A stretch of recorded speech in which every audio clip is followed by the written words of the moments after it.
क्यों विराजते हैं, क्या ये सारी कथाएं भी पता होनी चाहिए। कितना सुंदर है हमारा सनातन धर्म। तो पंढरपुर महाराष्ट्र में भगवान श्री कृष्ण भगवान द्वारिकाधीश पंढरीनाथ के रूप में, विट्ठल भगवान के रूप में विराजते हैं। कईयों ने दर्शन किए होंगे, जिन्होंने नहीं किए, ठाकुर जी ऐसे कमर पर हाथ रख के और ईंट के ऊपर खड़े हैं। वहां भक्त हुए पुंडलीक।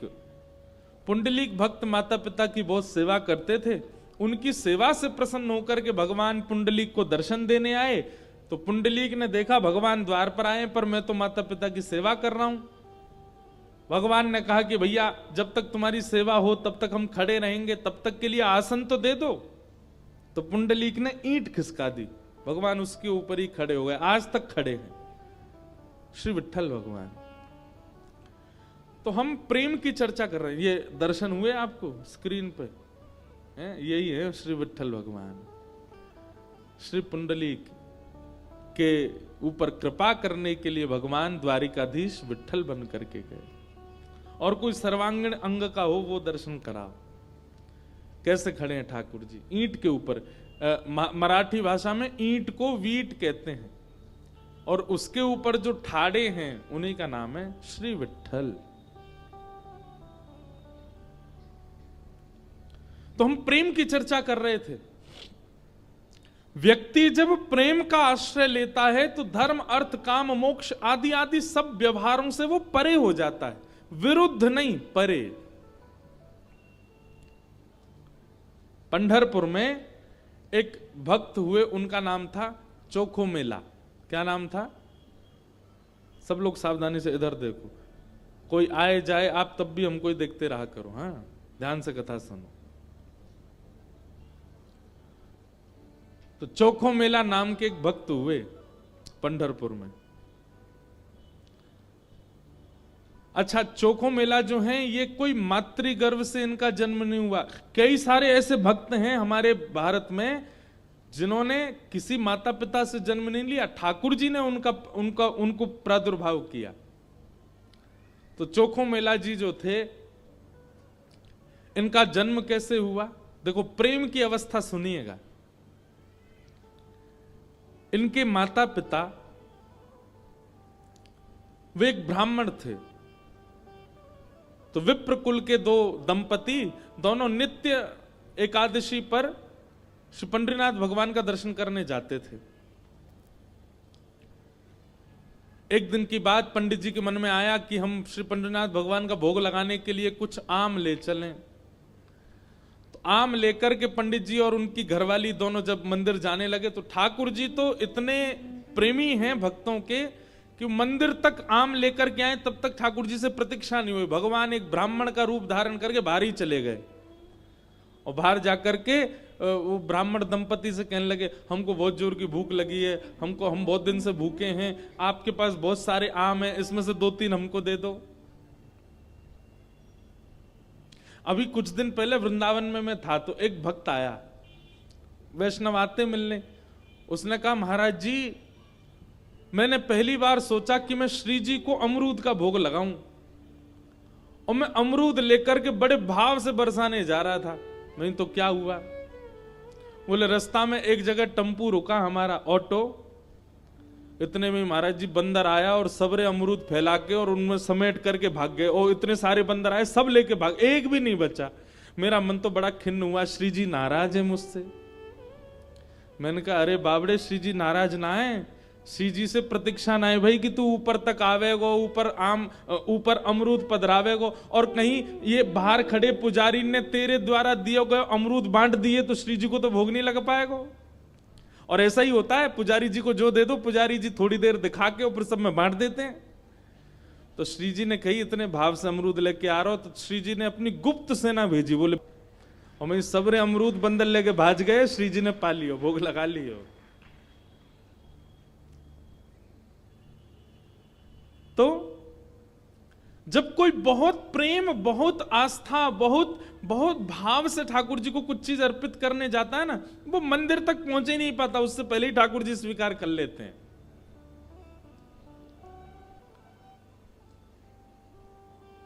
अब कभी ऐसी घटना घटे तो देखना, जबरदस्ती मत करना कि रबड़ी लेके गए और बंदर कोई दिखा रहे हैं दूर से, जे ले जाए तो हम समझेंगे कि हाँ भोग लगेंगे। जबरदस्ती नहीं, अपने आप ऐसी कोई योजना बने तो समझ जाना कि श्री ठाकुर जी ने पा लिया।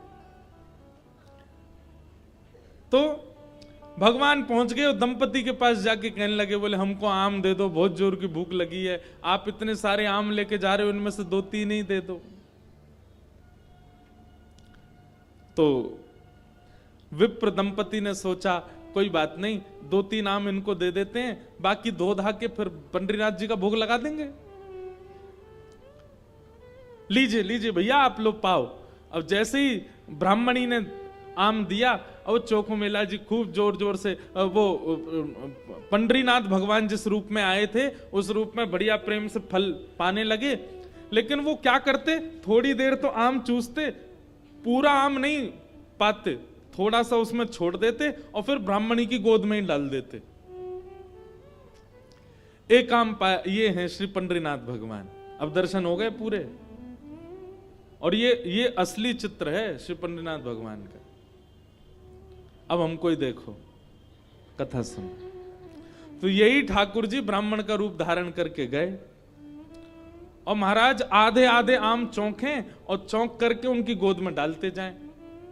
बेचारे ब्राह्मण देवता एक दूसरे, दंपति एक दूसरे को देखने लगे, बोले कि ये क्या कर रहे हैं।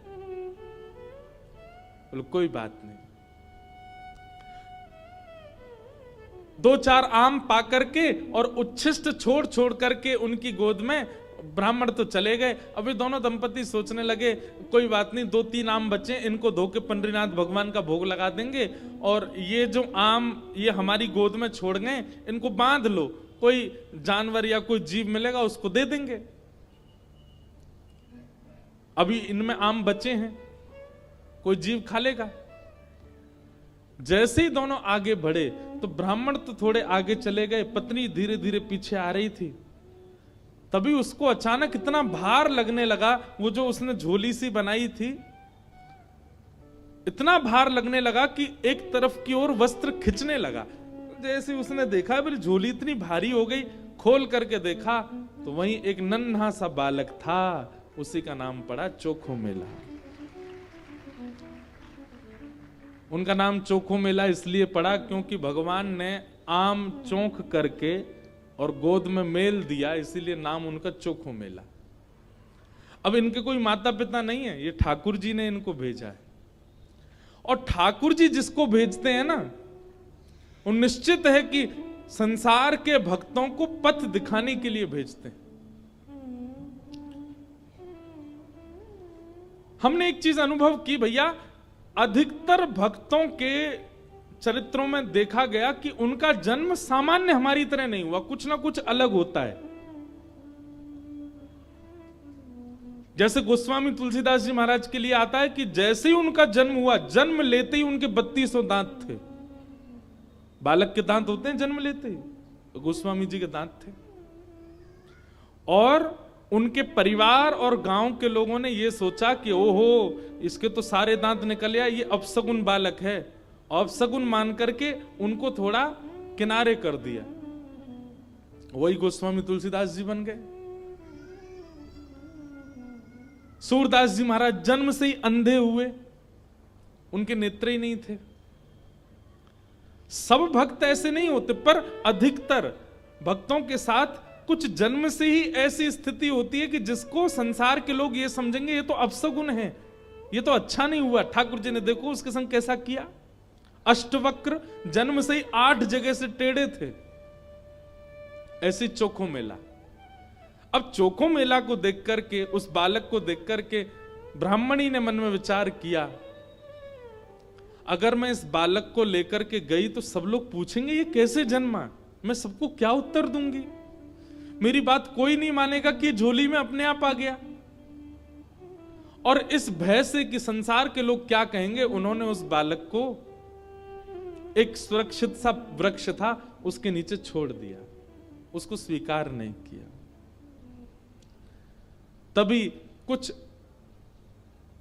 चर्मकार वहां से निकल रहे थे, उनमें से एक की दृष्टि पड़ी और उस रोते हुए बालक को देख करके उन्होंने उसको स्वीकार किया और भगवत प्रसाद मान करके एक चर्मकार परिवार ने चोखो मेला जी का पालन पोषण किया। धीरे धीरे वो बड़े हुए। अब क्योंकि उनके माता पिता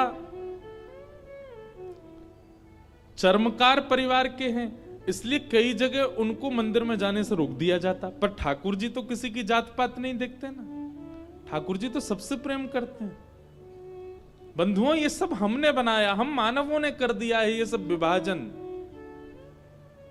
कई बार ब्राह्मण कुल में जन्म लेने के बाद भी उतनी पवित्रता शुद्धता नहीं होती है, और कई बार इतने श्रेष्ठ कुल में न जन्म लेने के बाद भी बहुत पवित्र होता है मानव। वास्तविकता यह है कि जन्म से हमारी जात पात नहीं होती है, हमारे स्वभाव से होती है, हमारे गुण से होती है, हमारे कर्म से होती है। सब लोग इधर देखो, ध्यान से सुनो। चोखो मेला जी अपने पिता के साथ में खेती बाड़ी करते थे।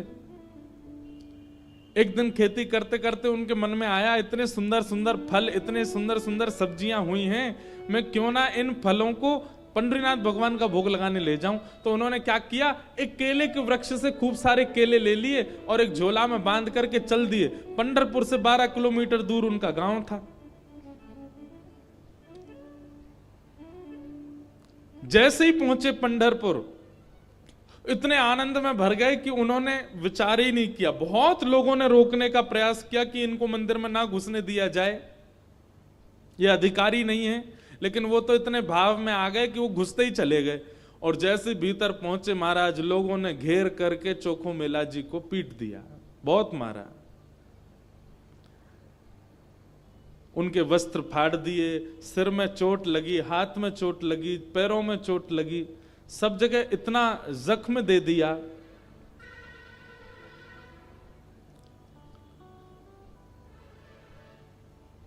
चोखो मेला जी रोते रोते वापस आ गए। पंडरीनाथ भगवान को भोग नहीं लगा पाए।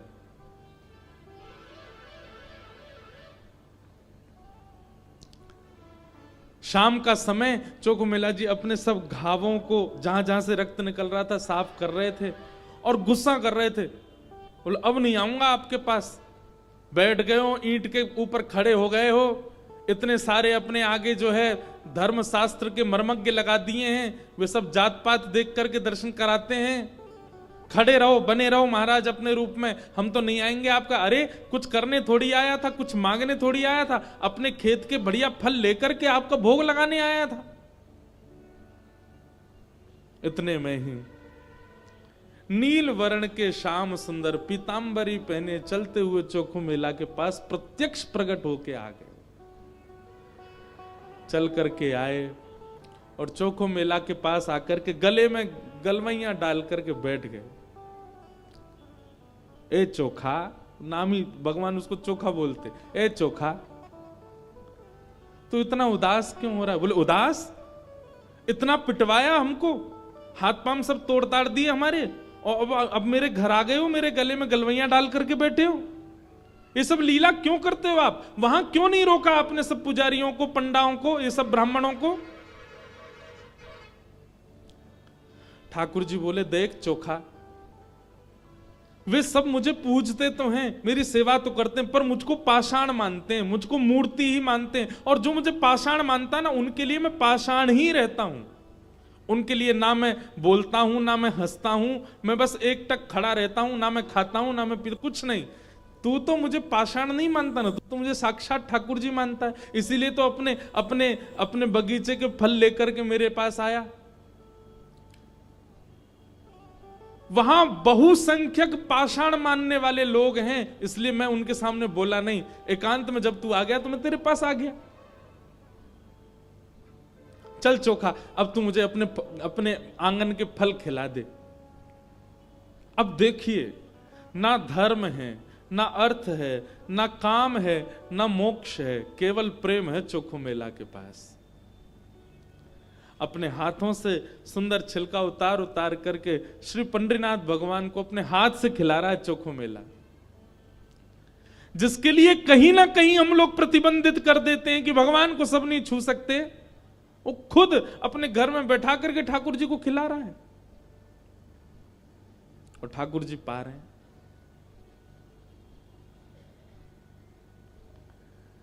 भगवान ने 2-3 केला पाए और 2-3 केला पाने के बाद में भगवान बोले, ए चोखा सुन, अब मत खिला, अब बाकी के जितने बच्चे हैं ये सब मेरी पीतांबरी में बांध दे। चोखा बोला, वहां जाकर के पाओगे, सारे मेरे सामने ही पा लीजिए ना, आप बांध करके क्यों ले जा रहे हो, यहीं प्रेम से पालो। पंडरीनाथ भगवान बोले, अरे मैंने अपना तो पा लिया, ये बाकी के तो मैं पंढरपुर में रुक्मणी जी बैठी हैं, वो भी भूखी हैं, उनके लिए ले जा रहा हूं, उनको जाके मैं पवा दूंगा।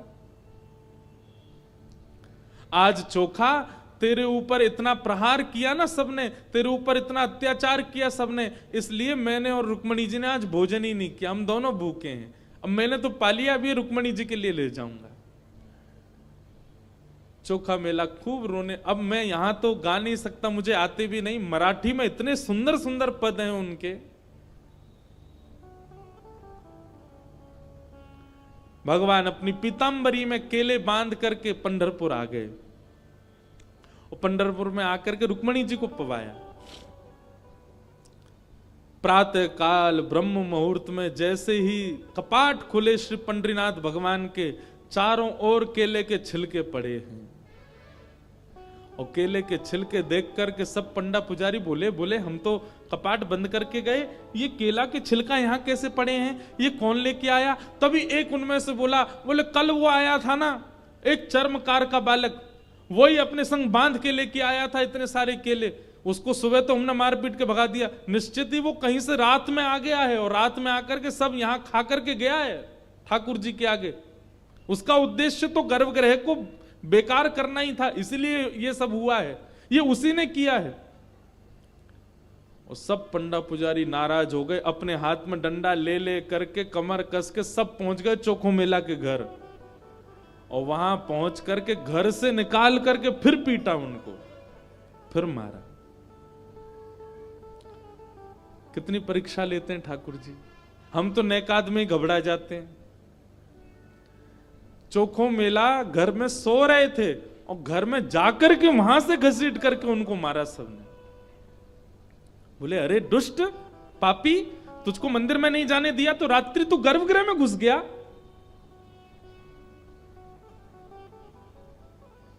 चोखो मेला पिटते रहे, नेत्रों से आंसू बहाते रहे, जय हो पंडरीनाथ, कैसी लीला करते हो, सुबह पिटवाते हो, रात में आकर के खा जाते हो मेरे हाथ से। लेकिन अब की बार श्री पंडरीनाथ नाराज हो गए। पंडा पुजारी सब अपना काम करके चोखो मेला के साथ थोड़ी हाथापाई करके सब जैसे ही वापस आए, पंढरपुर में श्री पंडरीनाथ भगवान के मंदिर के मुख्य द्वार सारे अपने आप बंद हो गए और भीतर से ठाकुर जी ने ताला लगा लिया, लॉक कर लिया, बंद हो गए ठाकुर जी मंदिर के अंदर। सबने अथक प्रयास कर लिया लेकिन एक भी द्वार नहीं खुल पाया। पूरा दिन व्यतीत हो गया, बड़े बड़े कारीगर आ गए लेकिन दरवाजा तोड़ भी नहीं पाए, खोल भी नहीं पाए। तब अंत में सबको लगा हमने कोई अपराध किया है। चारों ओर पंडा पुजारी और बड़े बड़े वेदज्ञ, बड़े बड़े मनीषी सब बैठ गए, हाथ जोड़ करके पंडरीनाथ भगवान की स्तुति गाने लगे। बोले नाथ, हमसे कोई अपराध हुआ तो आप हमें बताएं, दंड दे दें, लेकिन इस प्रकार नाराज होकर मत बैठो। तभी मंदिर के भीतर से भगवान ने रुग्ण स्वर में, रोते हुए स्वर में भगवान की आवाज आई। बोले अरे तुम बनते हो बहुत बड़े विद्वान, बहुत बड़े मनीषी, बहुत बड़े ज्ञानी, बहुत बड़े जात पात के नियोजन करता, मेरे भक्त का अपमान करते हो, मेरे भक्त को मारते हो, मेरे भक्त के साथ दुराचार करते हो, नहीं देना मुझे किसी को दर्शन। और अब जब तक पृथ्वी है तब तक यह मंदिर बंद ही रहेगा, मैं भीतर ही रहूंगा। जो मेरे परम वैष्णव भक्त होंगे उनके लिए द्वार खुलेंगे, वो अंदर आएंगे, बाकी सब बाहर खड़े रहो। सब वैष्णवों ने प्रणाम करके कहा, नाथ ऐसे नाराज मत होइए, आप बताइए हमसे क्या अपराध हो गया है, उसका प्रायश्चित कैसे होगा, कृपा करके बताओ। भगवान बोले, मेरे चोखो मेला को जिस प्रकार तुम लोगों ने सबने जुट बना करके जाकर के उसको मारा है, अब तुम सभी वेदज्ञ, तुम सभी ब्राह्मण, तुम सभी श्रेष्ठ जन पाल की सजा के लेके जाओ और चोखो मेला को बिठा करके नाचते गाते उत्सव जैसे एक मेरी पाल की सवारी निकालते हो, ऐसे चोखो मेला की सवारी पूरे नगर में घुमाते हुए मेरे सामने लेकर के आओ, तब मेरे द्वार खुलेंगे, तब मैं तुमको क्षमा करूंगा, नहीं तो नहीं करूंगा। बड़े बड़े विद्वान, बड़े बड़े ब्राह्मण, बड़े बड़े वेदज्ञ, बड़े बड़े मनीषी भगवान की आज्ञा मान करके गए और चोखो मेला जी को जाके प्रणाम किया। एक दिव्य सिंहासन से युक्त पालकी में चोखो मेला जी को विराजमान करके नाचते गाते हुए, आनंद करते हुए, उत्सव जैसे ठाकुर जी का उत्सव मनता उससे भी अधिक उत्सव मनाते हुए चोखो मेला को लेकर के आए। और जैसे ही पंडरीनाथ भगवान के सामने पालकी पहुंची, अपने आप मंदिर के सारे द्वार खुल गए और मानो आज लग रहा था कि भक्त भगवान का नहीं, भगवान भक्त का दर्शन कर रहे हैं, भगवान चोखो मेला का दर्शन कर रहे हैं।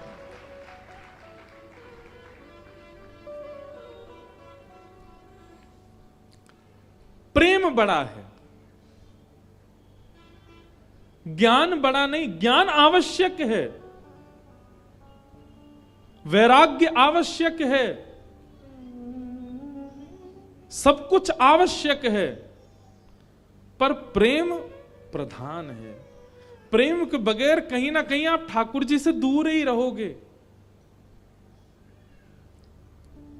इसलिए भैया, ज्ञान बहुत आवे इसकी कामना मत रखो, हमारा जप बहुत बने इसकी भी कामना मत रखो, हमारा नियम बहुत बने इसकी भी कामना मत रखो, हम नित्य तीर्थ जाते रहें ये ऐसी कामना भी मत रखो। कामना केवल एक रखो, हम जहां भी रहें, जैसे भी रहें, जिस स्थिति में रहें, हमारा प्रेम सदा बढ़ता रहे ठाकुर जी के प्रति। और श्रीमद् भागवत प्रेम प्रकट कराने वाला ग्रंथ है। ज्ञान चाहिए तो अन्य शास्त्रों को पढ़ लीजिए, वैराग्य चाहिए तो अन्य शास्त्रों के पास चले जाइए, लेकिन प्रेम चाहिए तो भागवत जी की शरण में आइए। प्रेम के वश अर्जुन रथ हाँ क्यों, प्रेम के वश अर्जुन रथ हाँ क्यों, भूल गए ठकुराई हो, भूल गए ठकुराई, क्यों? सबसे ऊंची प्रेम सगाई, सबसे ऊंची प्रेम सगाई, सबसे ऊंची प्रेम सगाई, सबसे ऊंची प्रेम सगाई। हे दुर्योधन की मेवा त्यागी, दुर्योधन की मेवा त्यागी, दुर्योधन की मेवा त्यागी, दुर्योधन की मेवा त्यागी, साक विदुर कर खाई, ओ साक विदुर कर खाई, हाँ साक विदुर घर खाई, ओ साक विदुर घर। करताल बजा के गाओ। सबसे ऊंची प्रेम सगाई, सबसे ऊंची प्रेम सगाई, सबसे ऊंची प्रेम सगाई, सबसे ऊंची। श्री राधा रमण लाल की।